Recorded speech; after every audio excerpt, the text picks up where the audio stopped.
Karena paling minimal bahwa yang paling utama yang harus kita awasi adalah bagaimana keselamatan dari seluruh pemudik ini terjamin.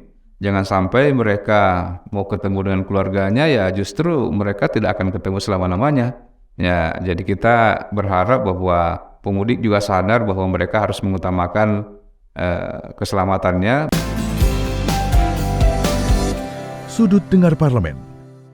Halo, apa kabar pendengar dan pemirsa TVR Parlemen dan juga pendengar dan pemirsa Radio Republik Indonesia atau RRI dan RRI Net.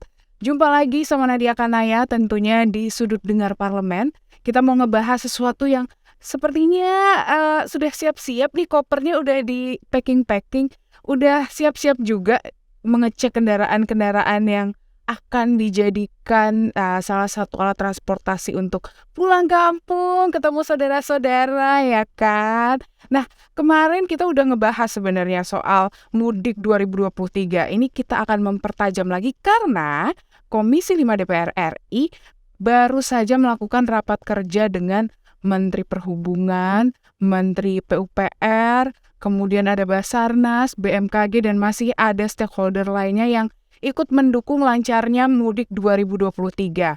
Nggak seru kalau Nadia nggak ngedatengin anggota Komisi 5-nya langsung. Nah, sekarang udah ada Bapak Aras dari fraksi P3, ya, Bapak dari Sulawesi Selatan 2. Nah, kalau kemarin ikut rapatnya, saya mau tanya dulu nih. Sebenarnya kalau di Sulawesi Selatan ada tradisi mudik-mudik Lebaran gitu nggak sih, Pak? Iya, sama saja. Kayaknya Lebaran ini kan budaya orang Indonesia. Sulawesi Selatan tidak terkecuali. Apalagi masyarakat Sulawesi Selatan adalah rata-rata memang budaya perantau. Bahkan hampir seluruh pulau di Indonesia pasti ada orang Sulawesi Selatan. Dan mereka memastikan bahwa setiap Lebaran adalah waktu yang paling pas dan yang paling tepat untuk mudik ketemu dengan keluarga. Apalagi misalnya ya ada yang dari Papua, dari Jawa, dari Kalimantan, dari Sumatera. Tentu pada saat mudik ketemu semua di Sulawesi Selatan. Jadi tidak susah untuk bisa berkomunikasi dengan sanak keluarga yang ada di seluruh Indonesia. Jadi momen itu benar-benar dimanfaatkan. Ya, betul. Ya. Kalau tradisi-tradisi yang ada di sana sendiri apa, Pak, biasanya waktu Lebarannya? Iya, jadi sama juga dengan di tempat yang lain bahwa pasti yang utama adalah bagaimana jalin hubungan silaturahmi di antara sanak keluarga. Yang paling utama juga makanannya. Apa itu? Karena mereka pasti rindu makanan-makanan yang selama ini tidak didapatkan di perantauan. Coto Makassar, palu basah, burasanya dan sebagainya. Aduh, ini masih puasa nih kayaknya nih. Jadi udah kruyuk-kruyuk. Ya, pasti mereka rindu itu. Sama juga di tempat yang lain. Itulah budaya kita. Sehingga memang tidak didapatkan di negara lain, tetapi inilah yang unik di Indonesia dan menjadi sesuatu yang memang pemerintah harus turun tangan untuk memfasilitasi itu. Nah, sejauh ini kalau dari kemarin di rapat itu banyak sekali seakan-akan kalau kita lihat pembahasannya lebih ke Jawa. Mudik itu senternya di Jawa. Nah, di daerah-daerah lain, Indonesia bagian lainnya tuh belum terlalu mendapatkan sorotan gitu untuk perhatiannya. Apakah dari Sulawesi Selatan sendiri nih, dari Dapil Bapak sendiri, masih ada yang perlu perhatikan kembali, Pak? Mungkin dari sarana-prasarana tol yang ada di sana, atau kereta api, atau mode transportasi lain yang menunjang? Ya, jadi memang kita ini selalu melihat bahwa yang mana yang paling crowded, yang mana paling banyak menimbulkan masalah terkait dengan mudik. Nah, kita pantau memang Pulau Jawa yang menjadi sentra yang paling banyak mengalami kemacetan dan permasalahan terkait dengan transportasi. Oleh karenanya memang Jawa menjadi utama, tetapi juga memang kita tidak boleh kecualikan juga daerah-daerah lain, karena ini juga merupakan daerah juga yang kadang-kadang daerah tertentu juga mengalami kemacetan yang luar biasa. Dan kadang-kadang juga masyarakat juga sangat butuhkan perhatian dari pemerintah untuk bagaimana mereka betul-betul bisa melakukan ritual mudik ini dengan tanpa hambatan apapun. Nah, khusus di Sulawesi Selatan, kemarin juga saya sampaikan kepada stakeholder terkait, baik Kementerian Perhubungan, PUPR maupun yang lainnya. Ya, ada dua ada 2 jalur di Sulawesi Selatan yang paling vital, yakni ke utara dan ke selatan. Dan ada cabang yang di utara, yakni menuju ke Sulawesi Tenggara melalui jalur Camba. Ini 3 jalur ini yang paling utama dalam perhatian kita untuk bisa betul-betul diperhatikan. Kenapa?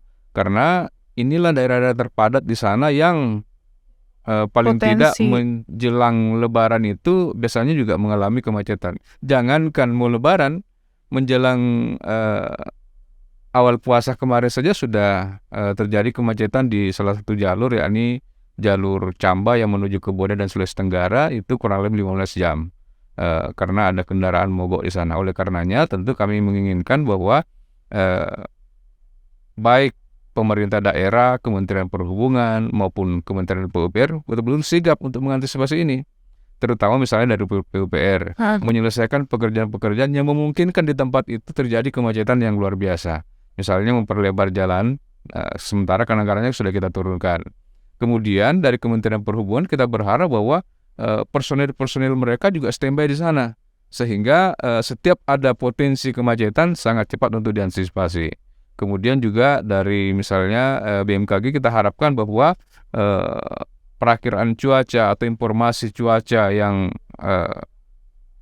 akan dilewati oleh para pemudik betul-betul terinformasikan secara langsung dan itu cepat, sehingga pemakai moda transportasi yang akan melalui jalur tertentu itu bisa mengantisipasi, sehingga pada saat kredit mereka tidak masuk juga di jebakan itu.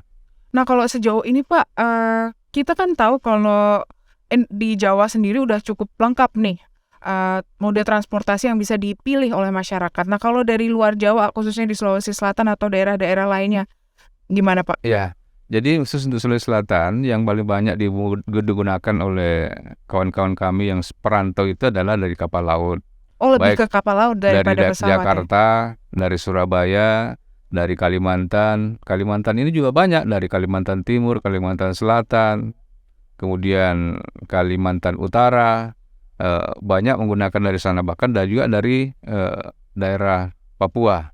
Tapi tidak terkecuali juga dengan moda transportasi udara. Hari ini Bandara Makassar cukup sibuk dengan aktif 24 jam untuk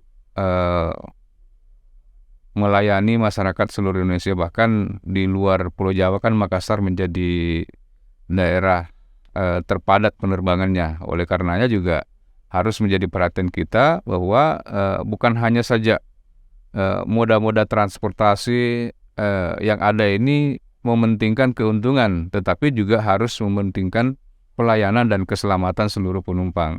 Oleh karenanya tentu kami minta kepada kementerian yang terkait untuk, terutama Kementerian Perhubungan, untuk pengecekan kendaraan ini, baik pesawatnya misalnya, betul-betul layak dan tidak ada satupun indikasi-indikasi yang bermasalah, sehingga keyakinan kita bahwa pelayanan kita terhadap Lebaran ini bisa lebih baik daripada tahun-tahun sebelumnya. Semuanya bisa jadi lancar gitu ya. Sebenarnya masih ada pertanyaan lagi soal bagaimana sih dengan adanya oknum-oknum nakal yang akhirnya kapal laut jadi over kapasitas dan yang lainnya. Tapi kita harus jeda sejenak, jadi jangan kemana-mana, tetap di Sudut Dengar Parlemen.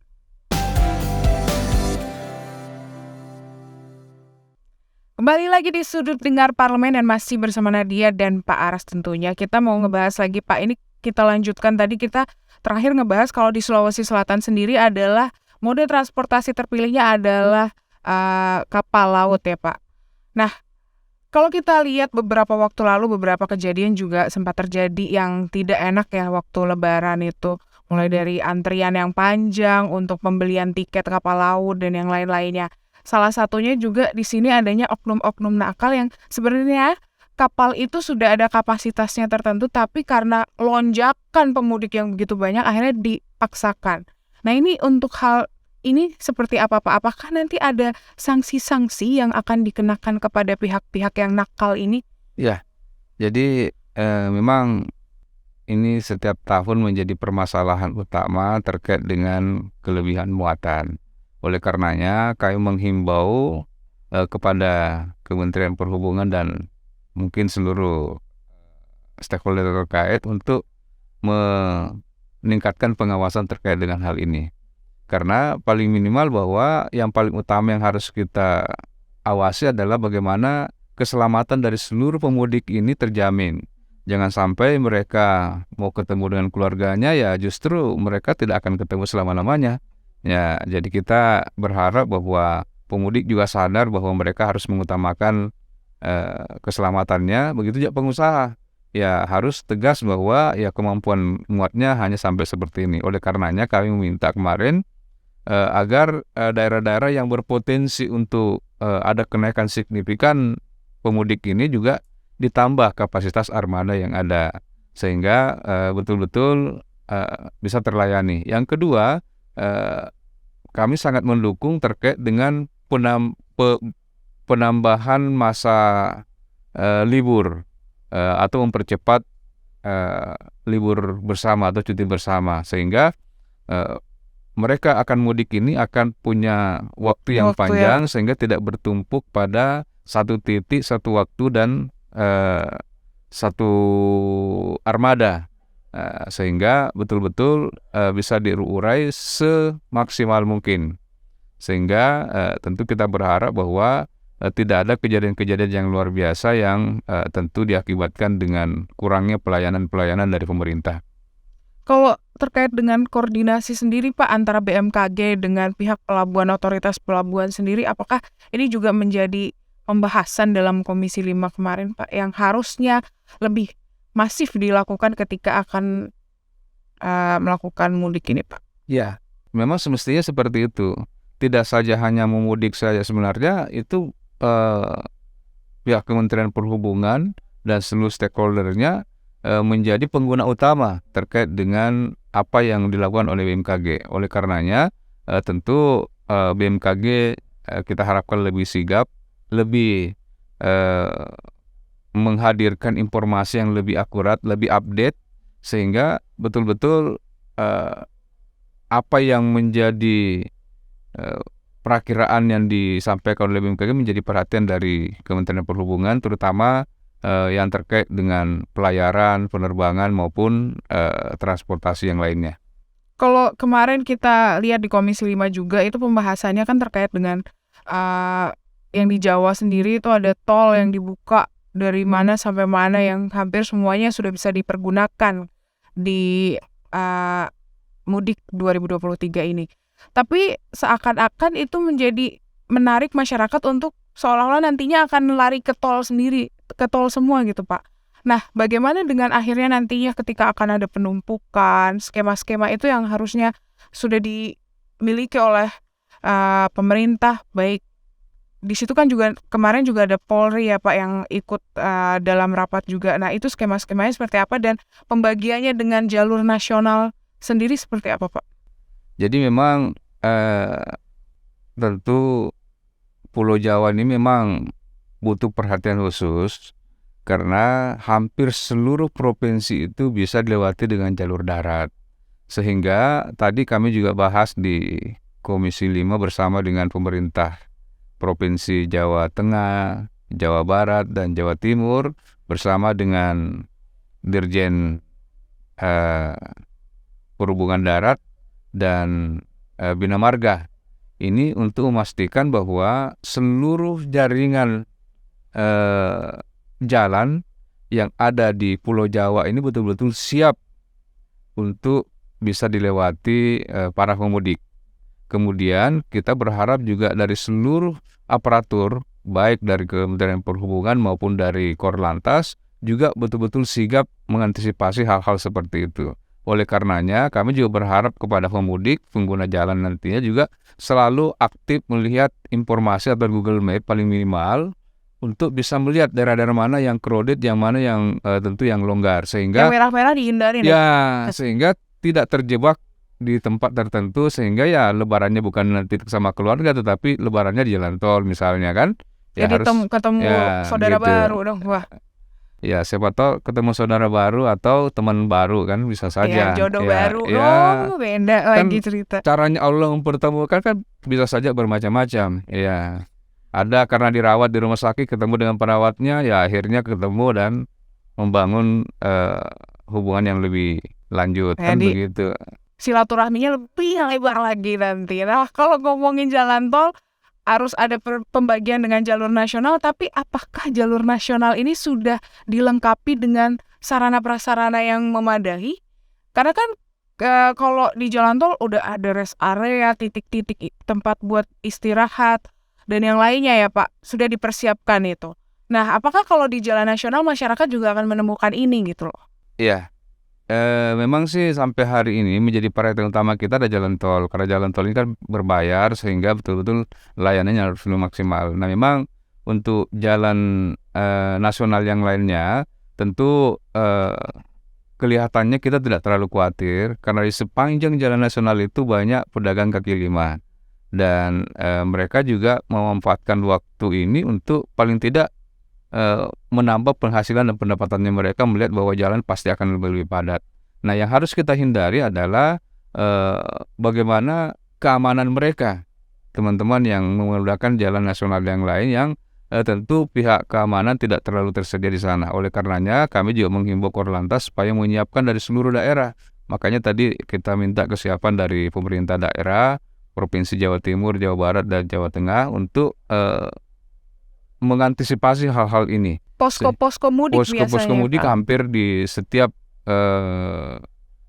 tempat-tempat tertentu yang memang rawan itu disiapkan posko sehingga ada layanan khusus untuk mengantisipasi hal-hal yang tidak diinginkan di perjalanan. Pak tadi kan menyinggung sedikit soal jalan tol yang berbayar. Tapi katanya bocorannya ada diskon 20%. Benar nggak sih Pak? Ya, kita sih di samping karena ada beberapa jalan tol yang memang baru dipergunakan, ya kita berharap juga ya selama ini kan yang kredit yang jalan nasional yang lain supaya peminatnya bisa masuk jalan tol. Yang kedua mungkin juga sebagai hadiah lebaran supaya yang berminat pulang kampung karena dana terbatas dan mau lewat tol tapi ya mikir-mikir juga budgetnya tidak mencukupi, ya bisa-bisa jadi juga mereka bisa pulang dengan biaya yang tidak terlalu memberatkan. Tinggi gitu. Jadi salah satunya adalah pengurangan harga tol. Mungkin nanti akan ada pengurangan harga bensin, harga bahan pokoknya kita berdoa ya semoga semuanya jadi banyak yang berkurang. Kita doakan semua pengusaha-pengusaha terkait dengan mudik ini memberikan diskon lah. Amin. Ya. Amin. Pertamina kasih diskon, ya pemilik SPBU kasih diskon, kan begitu kan. Ya sembako juga kasih diskon. THR-nya berupa diskon. Nah kita masih mau ngebahas yang lain Pak, masih soal mudik, tapi jangan kemana-mana, tetap di Sudut Dengar Parlemen. Tadi kita udah membahas dari tol, udah membahas dari laut. Nah, kita sekarang nih Pak di Sudut Dengar Parlemen yang segmen terakhir ini, kita mau membahas soal tarif tiket yang naik melambung tinggi nih Pak. Gimana nih? Sebenarnya pemerintah sudah memberikan batas atas dan batas bawah. Tapi seberapa efektifkah itu dan memang itu fungsinya sebenarnya buat apa gitu loh Pak, dengan adanya batas atas dan batas bawah itu? Ya, jadi gini kan tentu kita buat aturan dari pengalaman-pengalaman yang ada. Suatu ketika dulu pernah kejadian hampir seluruh maskapai penerbangan kita memberikan diskon yang luar biasa. Bahkan ada harga tiket cuma 200.000, 100.000. Dan akibatnya ya pelayanan tidak maksimal. Lalu kemudian suatu ketika pada saat peminat untuk menggunakan moda transportasi itu sangat tinggi, harga justru melambung yang luar biasa yang tidak terjangkau. Oleh karenanya pemerintah menyiapkan regulasi untuk menahan jangan sampai terlalu tinggi dan jangan sampai terlalu bawah, sehingga ada batas bawah dan batas atas. Nah, sekarang yang dikrusial adalah bagaimana mengawasi ini sehingga mereka tidak melewati batas bawah dan tidak melewati batas atas. Nah, khusus mudik ini yang rawan terjadi adalah melewati batas atas. Oleh karenanya tentu kami berharap bagi Kementerian Perhubungan untuk meningkatkan pengawasannya. Ya kan gampang kalau untuk tiket pesawat kan gampang diawasi. buka aja Traveloka. Kalau melonjak tinggi kan langsung diperintahkan ke maskapainya atau yang melakukan kerjasama dengan penjualan tiketnya misalnya, ya bisa dinormalkan atau ditegur langsung sebelum tentu masyarakat menjadi korban dari kenaikan yang cukup tinggi. Begitu juga dengan kereta api, ya harus diantisipasi seperti itu. Yang kedua adalah tentu penyiapan armada yang memadai sehingga mereka semua bisa tertampung, sehingga penyediaan kursi atau seat untuk pulang itu jauh lebih banyak dibanding yang penggunanya. Tentu ini bisa normal. Tapi kalau penggunaannya jauh lebih tinggi dengan seat daripada seat yang tersedia, tentu ini akan mengakibatkan hukum ekonomi berlaku. Sehingga ini harus diantisipasi oleh pemerintah supaya paling minimal tidak ada yang merasa tercekik terkait dengan kenaikan tarif yang ada. Apalagi tentu dengan membeludaknya penumpang seperti itu, ya pelayanan juga pasti akan berkurang. Oleh karenanya semua ini kita harapkan ada kesiapan dari seluruh stakeholder untuk bisa betul-betul membuat para penumpang ini nyaman dan bisa menggunakan moda transportasi apapun dengan selamat sampai tujuan. Nah, kalau yang dengan kan ada penentuan tarif batas atas dan tarif batas bawah. Sebenarnya itu penentuannya seperti apa sih, Pak? Jadi masyarakat mungkin bisa tahu gitu, ketika ini kayaknya udah melebihi dari batas yang ditentukan. Jadi itu kan keluar dari peraturan menteri terkait dengan batas atas, dan rata-rata saya pikir terinfokan ke maskapai atau misalnya moda transportasi baik kereta api maupun yang lainnya sudah terinfokan. Nah, tentu yang kita harapkan bahwa kalau terjadi seperti ini, pihak Kementerian Perhubungan atau siapapun yang terkait bisa mengumumkan kepada masyarakat supaya mengantisipasi agar jangan sampai pengguna moda transportasi tidak merasa bahwa sudah melebihi batas atas.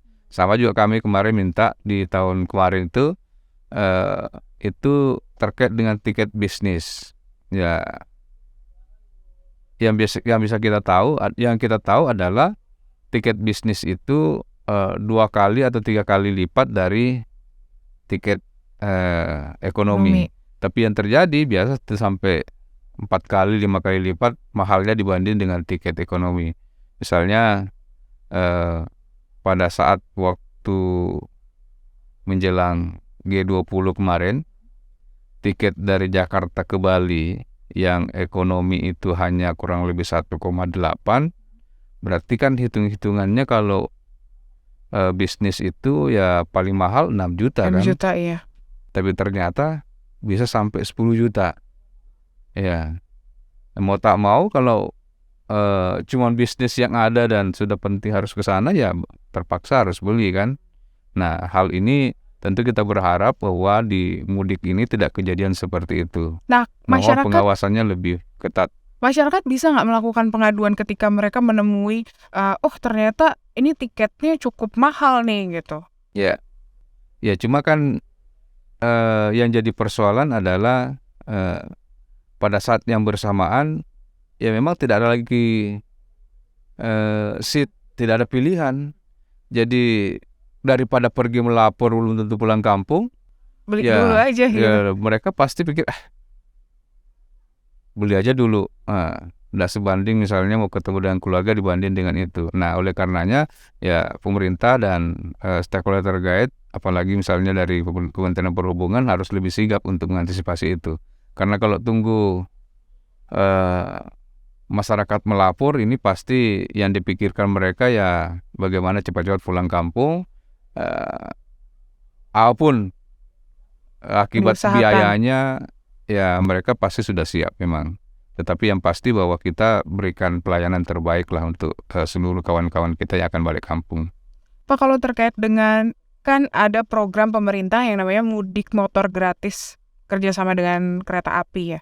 Nah, itu kan baru di titik-titik tertentu kayak dari Jakarta atau Jakarta ke arah Jawa Timur atau ke Jawa Tengah gitu. Padahal program ini justru memberikan dampak yang cukup baik untuk mengurangi jumlah pengendara motor gitu, Pak, yang sebenarnya kalau mereka melakukan mudik resikonya cukup tinggi gitu. Nah, apakah ini harusnya dimasifkan untuk di daerah-daerah lain yang ada di Indonesia juga, Pak?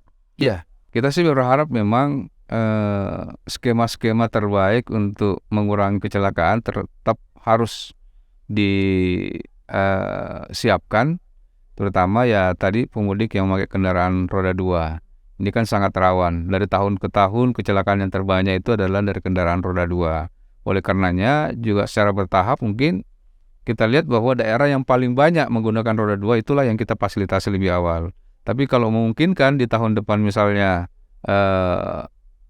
daerah tertentu peminatnya juga banyak dan tentu kita berharap bahwa kecelakaan juga bisa diminimais. Cuma yang kita harapkan bahwa pelayanan kita bisa lebih maksimal sehingga seluruh lapisan masyarakat bisa melaksanakan apa yang tentu menjadi rutinitas mereka. Sehingga ya berharap untuk ke depan, karena ini tidak bisa bahwa hari ini direncanakan mudik juga lewat ini, ya tentu kan harus siapkan armadanya juga kan. Sementara armada kita juga sangat terbatas, ya. Apalagi kalau misalnya harus muat motor dan orangnya lagi kan pasti tadi double cost, sehingga juga pasti yang memiliki kendaraannya juga pasti berpikir. Nah, cuma ya kita harapkan untuk tahun-tahun mendatang agar ini betul-betul ada perhatian agar mereka yang tadinya sudah berpuluh-puluh tahun tidak ketemu sanak keluarga dan dia hanya bisa pakai kendaraan bermotor bisa difasilitasi. Yang kedua pasti mereka berpikir kalau pulang kampung terus tidak ada kendaraan di sana kan lebih Repot di sananya. Pakai apa lagi? Ya, mau Keliling-keliling sewa, saudara ya, Pak. ya mungkin ya modalnya terbatas, mau pinjam teman atau keluarga, mereka juga pasti pakai ya, sehingga tentu mereka berpikir untuk bisa membawa kendaraan sendiri pulang ke daerahnya. Oleh karenanya ya harapan kami yang terlanjur juga ingin pulang dan terpaksa harus memakai kendaraan roda 2 harus siap-siap betul, baik fisik, kendaraan, dan terutama harus memperhatikan cuaca dan rambu-rambu lalu lintas sehingga mereka bisa selamat sampai tujuan. Nah, itu tadi kita udah ngobrol banyak soal arus mudik ini. Pasti nantinya juga akan ada evaluasi ya, Pak ya, dari arus mudik dan arus balik Lebaran 2023 ini ya, Pak ya, dari Komisi 5 tentunya ya kan, Pak. Nah, kita tunggu apakah nanti kita sambil melihat bagaimana jalannya mudik 2023 ini. Semoga semuanya lancar, yang lagi prepare mau mudik juga dipreparekan dengan maksimal kondisi fisik, kendaraan, tiket, ampau, dan semuanya ya, berbagi dengan saudara. Terima kasih Pak Aras sudah meluangkan waktu bersama kita di Sudut Dengar Parlemen. Terima kasih juga buat pendengar dan pemirsa TVR Parlemen dan juga pendengar dan pemirsa RRI. Sampai ketemu nanti waktu hari raya ya. Setelah hari raya ya, mohon maaf lahir dan batin. Sampai jumpa, dah.